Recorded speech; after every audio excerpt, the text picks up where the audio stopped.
And we'll just take the vertical displacement. There we go. That's kind of doing something. Might be a bit much. Just something around like that. Maybe take the horizontal displacement just a little bit like that. So that's looking a little bit better. So now our water is actually being displaced by this original footage.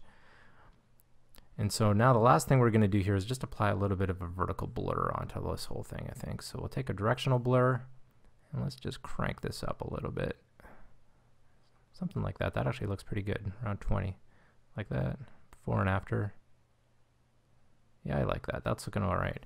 So if I just turn off all those effects here, we can see what it looked like before, which is pretty unrealistic. And now after, that's looking a lot better. So if we scrub through this whole thing, oh yeah, that's starting to sit together pretty nice.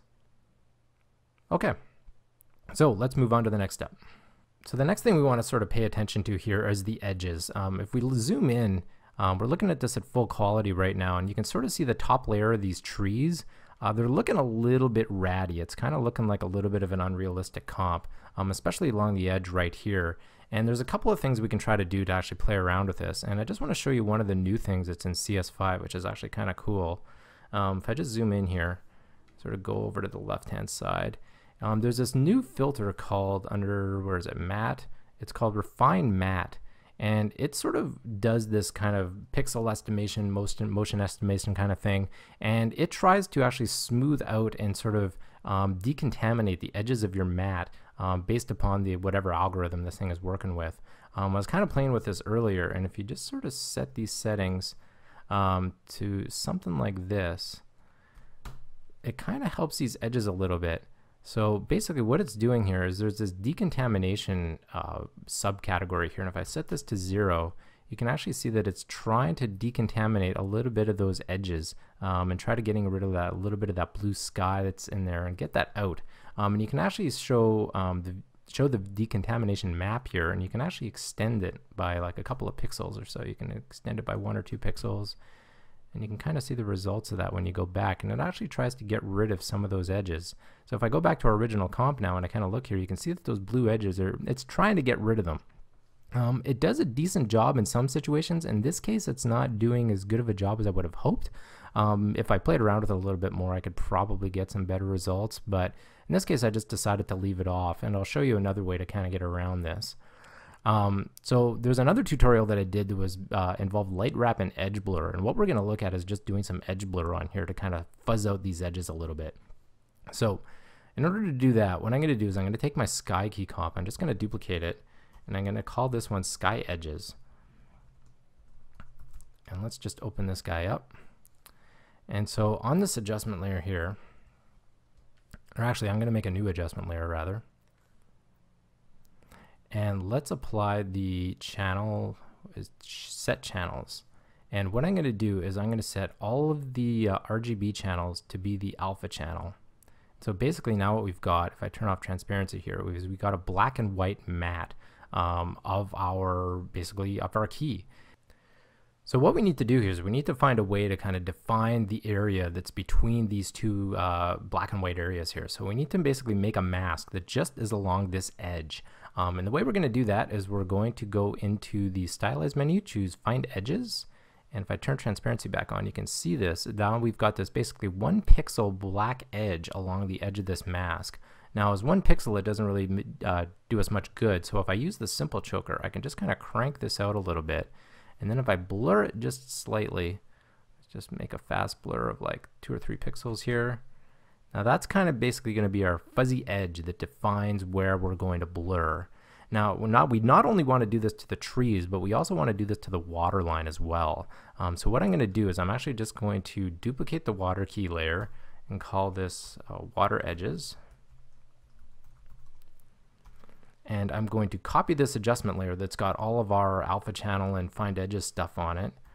And I'm going to go into the water edges comp, and I'm going to paste it in there. And now we've also got basically all the edges where our sky is kind of intersecting with our key here. So what I want to really do is I actually kind of want to combine these into one. So I want to have our sky edges and our water edges in one comp. So let's pre-comp the water edges comp. And then I'm going to take the sky edges comp, drop it on top, and I'm going to set the mode to darken. And that should, if I can find it in here, darken. Now we basically got a black and white image that defines the edges of where we're compositing new stuff into our plate.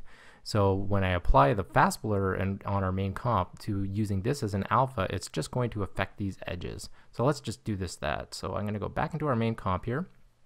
I'm going to take our water edges too. I should actually rename that to just edges. Place that into our main comp, and I'm actually just going to turn off the visibility because we don't need to see that layer. And I'm going to put in a new adjustment layer and just apply a fast blur, and let's just make it really big. We'll make it 5 to start, so you can see it's blurring everything now. But if I take our edges layer, I'm just going to put that above, and I'm going to set it as luminance. I think it's luminance inverted. That's the one. So there we go. Now it's just blurring those edges out. And obviously 5 is way too much here, so maybe if we just bring it down to 2, that's looking a lot better. So now you can see it's just blurring that edge. And that's kind of helping that sit into the plate a little bit more. It's getting rid of a little bit of those chunky edges that were kind of making it look a little bit unrealistic. Even 2 might be a bit much, maybe just 1 might even be enough to do it there. Yeah, that's looking a lot better. So if we zoom out, that's starting to look pretty sweet, but it still doesn't look like a real sunset, and we can really fix a lot of those problems with color correction. So let's do that. Okay, so we're going to take our main comp here and we're just going to pre-compose the entire thing. So now we're just going to apply a bunch of really simple color corrections here. So the first thing we're going to do is just apply a little bit of a curve. So we'll go under color correction, curves, and we'll just apply a standard sort of contrast adjustment, which is sort of taking the bottoms down and bringing the top part up a little bit just to make it a little bit more punchy. And we're just going to add a little bit more red into here, just sort of bring that up a little bit more into the highlights, and then just bring down the blues just ever so slightly. There we go. That's kind of making it look like a nice golden sunset. I think I might have just brought the blacks down a little bit too much. There we go. That's looking pretty nice. So if we compare the before and after, there we go. That's starting to look like a real sunset now.